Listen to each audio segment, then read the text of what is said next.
शुक्रवारी मध्यरात्री 2 वाजताच्या सुमारास नांदेड तिहेरी हत्याकांडाने हादरून गेलेला आहे. अरिजित सिंग चव्हाण याने शिवसेना ठाकरे गटाकडून निवडणूक देखील लढवली होती. याचा देखील या प्रकरणामध्ये मृत्यू झालेला आहे. शुक्रवारी धुरंधर चित्रपट पाहून अरिजित सिंग चव्हाण रात्री 1:30 ते 2 वाजता त्याच्या घरी चालला होता त्याच्या मित्रांसोबत बाईकवरती. तेव्हा अरबाज आणि आवेश जे साईलाला गँगचे होते, हे लोक त्याचा पाठलाग करत होते. ते दबा धरून बसलेले होते. दबा धरून बसलेले अरबाज आणि आवेज याने जेव्हा इस्पीर पासून पुढे आले होते डी-मार्ट रोड पाशी अरिजित सिंग चव्हाण आला, तेव्हा त्याला एका मोकळ्या जागेत गाठून त्याच्यावरती हल्ला केला. दोन्ही गटाने एकमेकांवरती हल्ला केला आणि या हल्ल्यामध्ये अरिजित सिंग चव्हाण याचा जागीच मृत्यू झाला होता. दुसऱ्या गटातील लोकांनीही अरिजित सिंगवरती हल्ला झाल्यानंतर त्याच्या मित्रांनी देखील या दुसऱ्या गटावरती हल्ला चढवला होता. आणि या हल्ल्यामध्ये आवेज आणि अरबाज जे दुसऱ्या गँगचे मेंबर होते, हे देखील खूप भरपूर जखमी झाले होते. पोलिसांना माहिती मिळाली होती. जखमी लोकांना दवाखान्यामध्ये दाखल करण्यात आलं होतं.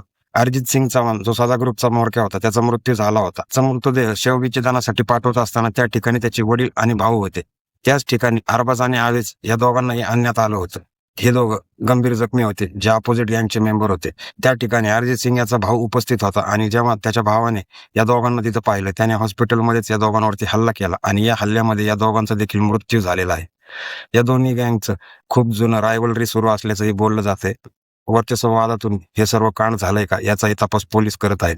या प्रकरणामध्ये पोलिसांनी आतापर्यंत 5 जणांना ताब्यात घेतलेलं आहे. परंतु शुक्रवारी घडलेल्या या तिहेरी हत्याकांडाने नांदेड शहरामध्ये भीतीची लाट उसळलेली आहे आणि पुन्हा एकदा टोळी युद्ध आणि गँगवर वर डोकं काढत असल्याचं बोललं जातंय.